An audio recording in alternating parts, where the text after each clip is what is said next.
जिंदगी में कभी उदास मत होना, कभी किसी बात पर निराश मत होना। जिंदगी है संघर्ष, चलती ही रहेगी, कभी हार कर अपने जीने का अंदाज मत खोना। सुप्रभात, नमस्कार, मैं हूं प्रीति सिंह। आइए शुरुआत करते हैं मुख्य गतिविधियों के साथ। बजट पर हुई बड़ी बैठक, प्रधानमंत्री नरेंद्र मोदी ने अर्थशास्त्रियों से ली राय और सुझाव। वित्त मंत्री निर्मला सीतारमण, नीति आयोग के उपाध्यक्ष सुमन बेरी और अन्य शीर्ष अर्थशास्त्रियों और विशेषज्ञ बैठक में हुए शामिल।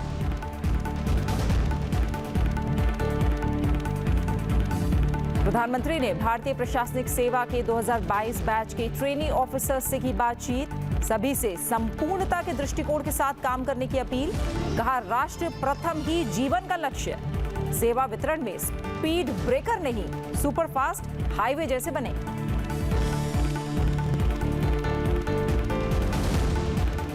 लोकतंत्र में संवाद जरूरी, उपराष्ट्रपति जगदीप धनखड़ ने महाराष्ट्र विधानसभा और विधानमंडल की संयुक्त बैठक को किया संबोधित। सभी राजनीतिक दलों से संसद और विधानसभाओं में बिना बाधा कामकाज चलाने के लिए परस्पर सहयोग का किया आग्रह। कहा, संसद के कामकाज को रोककर राजनीति को हथियार बनाना गलत। मुस्लिम महिलाओं के लिए गुजारा भत्ता संबंधी सुप्रीम कोर्ट के फैसले को उपराष्ट्रपति जगदीप धनखड़ ने बताया बड़ा कदम। कहा, सभी धर्मों के लोगों को मिलने वाली सहायता होनी चाहिए समान। फिक्की महिला संगठन चेन्नई चैप्टर के सदस्यों के साथ संवाद में महिलाओं को सशक्त बनाने की दिशा में CSR के प्रयासों को दिशा देने का किया आग्रह। वैश्विक शासन व्यवस्था को और अधिक लोकतांत्रिक बनाने के लिए प्रतिबद्ध है ब्रिक्स। रूस के सेंट पीटर्सबर्ग में 10वें ब्रिक्स संसदीय फोरम में अध्यक्ष ओम बिरला ने UNSC और WTO जैसे अंतर्राष्ट्रीय संगठनों में सुधार के लिए दोहराई प्रतिबद्धता। समावेशी और सतत विकास के एजेंडे को आगे बढ़ाने में संसद और सांसदों की महत्वपूर्ण भूमिका पर दिया जोर।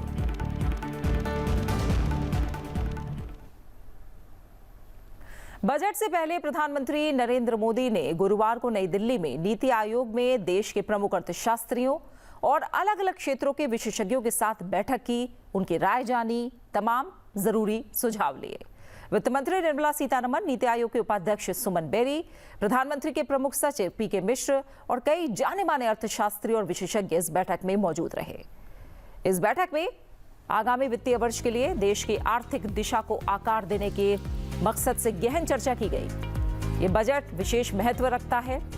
प्रधानमंत्री नरेंद्र मोदी के नेतृत्व में बनी सरकार के तीसरे कार्यकाल के तहत ये पहला प्रमुख आर्थिक दस्तावेज रहने वाला है।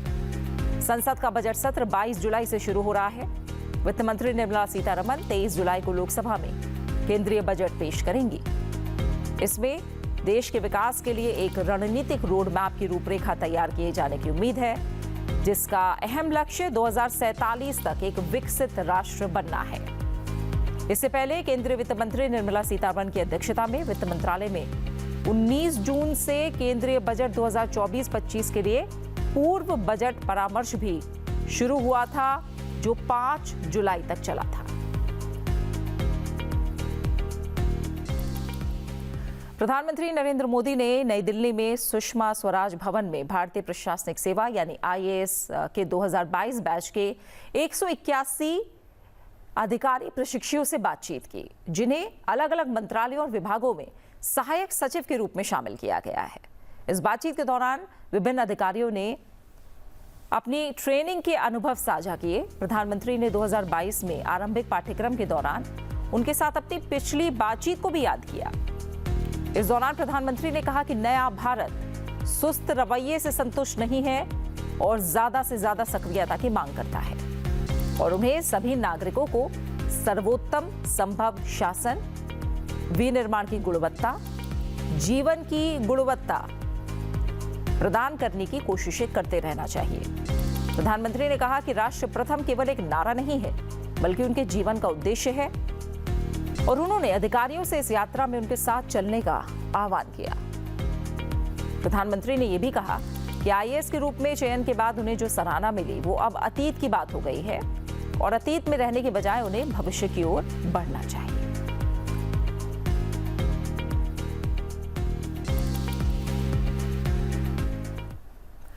उपराष्ट्रपति जगदीप धनखड़ ने फिक्की महिला संगठन के सदस्यों को वित्तीय और सामाजिक चुनौतियों का सामना कर रहे मेधावी लड़कियों की मदद करने के लिए प्रोत्साहित किया।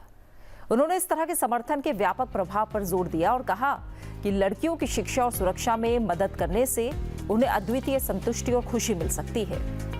उपराष्ट्रपति परिसर में फिक्की FLO चेन्नई चैप्टर के सदस्यों के साथ बातचीत करते हुए उन्होंने ये बात कही।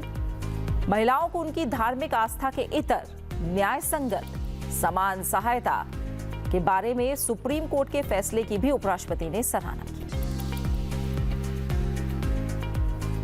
Much distance has to be traversed. There is still a strong headwind for a category of girls. Only yesterday you must have seen a great Supreme Court judgment. It is being debated in public platform that assistance has to be equitable, uniform for all, irrespective of their religion. That's a big step. We find increasing footprints of your gender in every walk of life.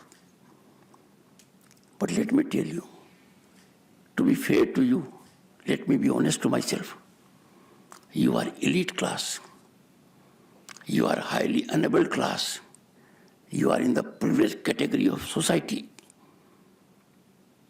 You are not seeing what is known as shortage, destitution, challenges. If you desire something, finances do not come in the way. But there are many others, meritorious, with great potential. They have great difficulty. उपराष्ट्रपति ने FICCI सदस्यों से अपने परिवारों और संबंधित corporates को लड़कियों को सशक्त बनाने की दिशा में CSR प्रयासों को दिशा देने के लिए प्रभावित करने का भी आग्रह किया। उपराष्ट्रपति ने महिलाओं के जीवन को बेहतर बनाने के लिए सरकार के अलग-अलग प्रयासों की सराहना भी की। Our Bharat will be really developed nation when its woman empowerment takes place. Woman power is unleashed. They can realize their potential, exploit their talent, and fructify their dreams and aspirations. You all are well educated. You all are doing gainfully something. You never had to face the challenges that are ordinarily faced by ordinary girls and women. You therefore will have to introspect, be insightful, know of their problems. What is taken by us who are gifted by getting good quality education. उपराष्ट्रपति जगदीप धनखड़ ने विधानमंडलों में लोकतांत्रिक मूल्यों और संसदीय परंपराओं का कड़ाई से पालन करने की आवश्यकता पर जोर दिया। वो मुंबई स्थित विधान भवन में महाराष्ट्र विधानमंडल के दोनों सदनों के सदस्यों को संबोधित कर रहे थे। उन्होंने हाल के संसद सत्र का जिक्र करते हुए कहा कि संसद के कामकाज को रोककर राजनीति को हथियार बनाना हमारी राजनीति के लिए गंभीर परिणाम देने वाला है। सदन में मिलनसारिता और सौहार्द का अभाव अत्यंत चिंताजनक है। These temples of democracy are suffering sacrilege of statized disruptions and disturbance. Dialogue amongst parties is missing. It is essential. There can be no escape. That there has to be involved, friendly, collaborative dialogue between all sections of the House. Dialogue amongst parties is missing, and the level of discourse, the manner in which we address, is nosediving. Weaponizing of politics by stalling function of parliament is pregnant with serious consequences for our polity. And this weaponizing is across political parties. And therefore, political parties have to come on one platform. There must be consensus that how can you weaponize disturbance, disruption, trooping into the house, shouting slogans. No party is immune to it. They have to converge, synergize, and be torchbearers so that we get rid of this something which is as serious as COVID. Honorable members, there is an imperative need for maintaining strict adherence to democratic values and parliamentary traditions in our legislatures. The kind of conduct that is seen these days calls for introspection. Each of you who is present, everyone who is member of legislature and parliament, is there by act of divinity. Your name is etched in history. Whatever you will say, future generations will go through that. उपराष्ट्रपति जगदीप धनखड़ ने कहा कि मर्यादा और अनुशासन लोकतंत्र का दिल और आत्मा है। उन्होंने कहा कि नैतिकता और सदाचार प्राचीन काल से भारत में सार्वजनिक जीवन की पहचान रही है। ये मानव व्यवहार का अमृत और सार है और संसदीय लोकतंत्र के लिए भी सर्वोत्कृष्ट है। उपराष्ट्रपति ने कहा कि उन्हें अपना आचरण इस प्रकार रखना चाहिए कि वो रोल मॉडल बन जाएं। Parliament and state legislatures are North Star of democracy. They are North Star. Members of Parliament and legislatures are lighthouses. People look up to you to find solution to their problems and how they should move ahead. And therefore, it is bounden duty of parliamentarians and those in the legislatures to exemplify sterling conduct that is worth emulation. You have to be role models so that people at large willingly follow you. Democratic values call for regular nurturing. Like learning never stops. Even if you leave college, you have to continue learning. Democratic values are not one-time situation. They have to be nurtured 24/7. Democratic values blossom only when there is cooperation all around and high ethical standards. And the best soothing, wholesome environment takes place when left and right converge to solve the problems of the people at large. Honorable members, the nation marches ahead seamlessly, smoothly, and exponentially when its three wings, the legislature, the judiciary, and the executive, perform within their respective areas. There has to be strict adherence to the doctrine of separation of powers. An incursion by one institution in the domain of the other has potential to upset the delicate balance.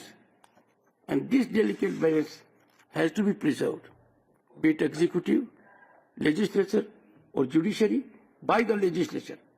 Legislature has a predominant role to ensure that doctrine of separation of powers is fully respected.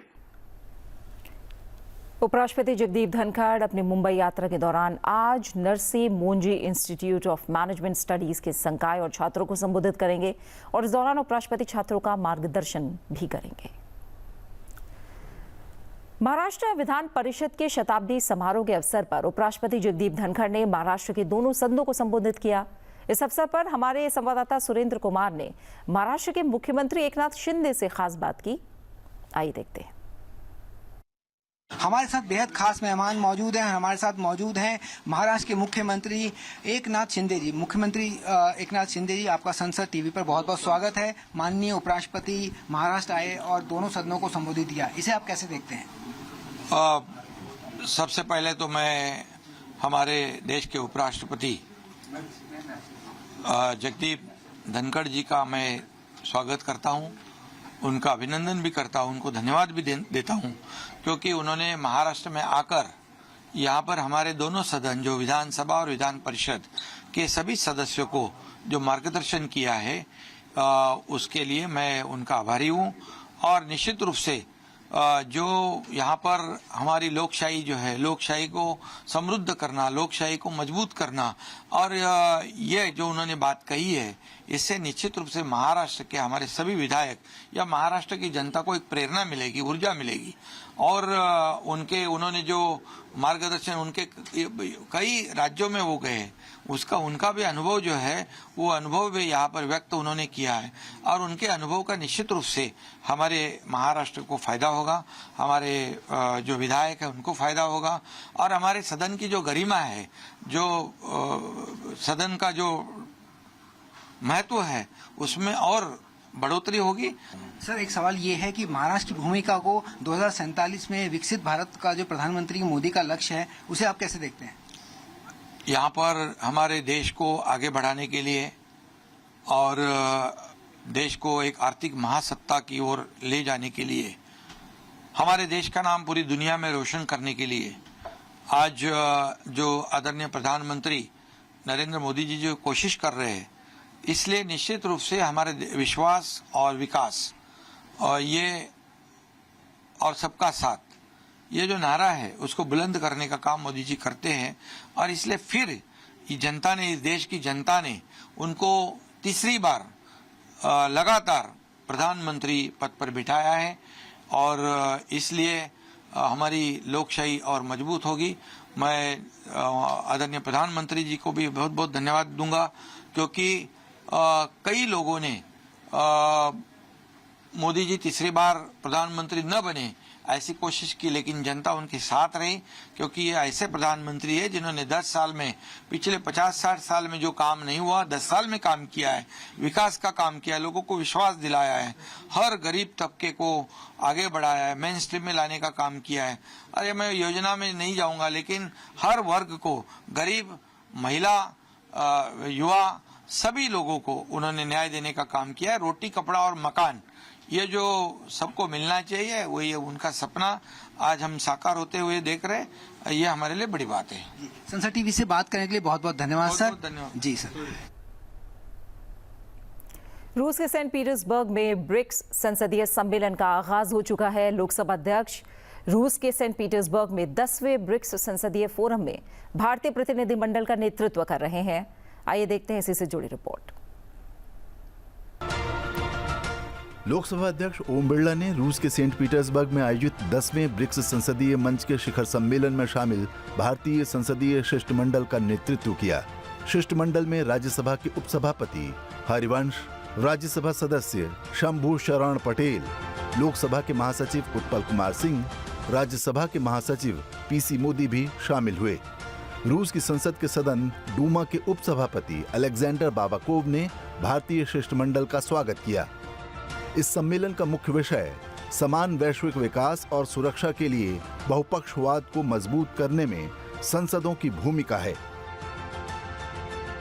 BRICS संसदीय मंच के शिखर सम्मेलन के तहत आयोजित बैठकों में सदस्य देशों की संसदों के अध्यक्ष, उपाध्यक्ष और संसद सदस्यों के अलावा अंतर संसदीय संघ की अध्यक्ष सुतुल्य एक्शन शामिल हुई। सम्मेलन में लोकसभा अध्यक्ष ओम बिरला ने उद्घाटन सत्र को संबोधित किया। लोकसभा अध्यक्ष ने अपने संबोधन की शुरुआत रूसी भाषा में अभिवादन के साथ की। जब उन्होंने डूबरा उतरा यानी नमस्कार कहा तो रूस की संसद डूमा के सांसदों ने तालियों के साथ उनका अभिवादन स्वीकार किया। साथ ही उन्होंने दुनिया के सबसे बड़े लोकतंत्र भारत में हाल ही में संपन्न हुए चुनाव की जानकारी दी। आम चुनाव में 640 मिलियन लोगों ने मतदान में हिस्सा किया, जो दुनिया के लोकतंत्र के इतिहास में अभूतपूर्व है। लोकसभा अध्यक्ष ने वैश्विक चुनौतियों का सामना करने के लिए मिलकर काम करने की आवश्यकता पर बल दिया। उन्होंने दुनिया को एकजुट करने में भारतीय संस्कृति की अहमियत बताई। G20 शिखर सम्मेलन और उनकी संसदों के G20 सम्मेलन में मुख्य थीम एक रखी थी। G20 और G20 की सफलता ने दर्शाया है कि विश्व के समस्त महत्वपूर्ण मुद्दों और चुनौतियों का समाधान आपसी सहयोग से हो सकता है। अपने संबोधन में लोकसभा अध्यक्ष ने कहा कि नरेंद्र मोदी को तीसरी बार भारत के प्रधानमंत्री और उन्हें फिर से लोकसभा अध्यक्ष बनने का आशीर्वाद मिला है। लोकसभा अध्यक्ष ने स्मरण दिलाया कि G20 के दौरान महत्वपूर्ण वैश्विक चुनौतियों के समाधान के लिए भारत की प्रतिबद्धता परिलक्षित हुई। उन्होंने अपने संबोधन में कहा कि विश्व के लिए जलवायु परिवर्तन, समावेशी सामाजिक आर्थिक विकास बड़ी चुनौती हैं। खाद्य एवं पोषण सुरक्षा तथा SDG लक्ष्यों की प्राप्ति साझे भविष्य को सुरक्षित करने के लिए आवश्यक है। उन्होंने साथ ही कहा कि ब्रिक्स के सदस्य देशों और संसदों के बीच और अधिक सहयोग से हम विकास और समृद्धि का लाभ सभी तक पहुंचा सकते हैं। लोकसभा अध्यक्ष ने इस मौके पर इस संगठन में शामिल नए सदस्य देशों का भारत की ओर से स्वागत किया। इथियोपिया, ईरान, सऊदी अरब और संयुक्त अरब अमीरात की संसदों के अध्यक्ष भी इस सम्मेलन में शामिल हुए। भारत का ये मानना है कि ब्रिक्स परिवार में नए सदस्यों के शामिल होने से एक संगठन के रूप में ब्रिक्स मजबूत होगा। शिखर सम्मेलन को राज्यसभा के उपसभापति हरिवंश ने भी संबोधित किया। उन्होंने इस सम्मेलन की अहमियत गिनाई। इस मौके पर राज्यसभा के उपसभापति हरिवंश ने अंतर्राष्ट्रीय कानून के माने जाने की भी वकालत की। उन्होंने मिलकर अंतर्राष्ट्रीय चुनौतियों का सामना करने पर बल दिया। सम्मेलन के दौरान लोकसभा अध्यक्ष ने अन्य संसदों के पीठासीन अधिकारियों के साथ द्विपक्षीय बैठकें की। प्रधानमंत्री नरेंद्र मोदी ने रूस और ऑस्ट्रेलिया की 2 दिन का आधिकारिक दौरा सफलतापूर्वक संपन्न किया है। फिलहाल मेरे साथ सुप्रभात में इतना ही। जाते जाते आपको छोड़ जाते हैं इस दौरे की कुछ झलकियों के साथ। अपना अच्छे से ख्याल रखिए, बने रहिए संसद टीवी के साथ। नमस्कार।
रूस शब्द सुनते ही हर भारतीय के मन में पहला शब्द आता है भारत के सुख दुख का साथी, भारत का भरोसेमंद दोस्त।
और ऑस्ट्रिया अपनी दोस्ती के 75 वर्ष सेलिब्रेट कर रहा है। डेमोक्रेसी हम दोनों देशों को कनेक्ट करती है।